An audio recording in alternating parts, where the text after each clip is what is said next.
அரிசி 8 ரூபாய், கோதுமை 3 ரூபான்னு ரேஷன்ல போடுறான். அதான் சப்பாத்தி சாப்பிடுறோம்.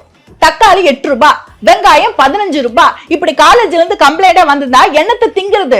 வெங்காயம் வாங்கினா கூட தங்க மாளிகை தான் போக வேண்டியது. எக்ஸ்பிரஷன்ல என்னன்னா அவங்க சுச்சுவேஷன்ல அவங்க சாப்பிடக்கூடாது. அதான் டார்கெட். ஏன்னா 3 பேர் இருக்காங்க. விஜய் சார் இருக்காரு, ஜீவா இருக்காங்க, ஸ்ரீகாந்த் இருக்காங்க.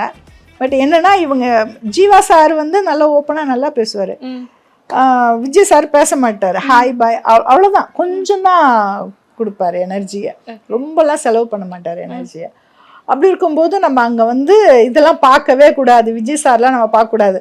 நம்ம ஏன்னா ஃபர்ஸ்ட் நான் அடிபட்டுட்டேன் இல்லையா, அதனால நான் நம்ம இதை நம்ம விட்டு கொடுக்க கூடாது அப்படிங்கிற ஒரு இது மட்டும் கான்ஃபிடென்ட்டா இருந்தேன்.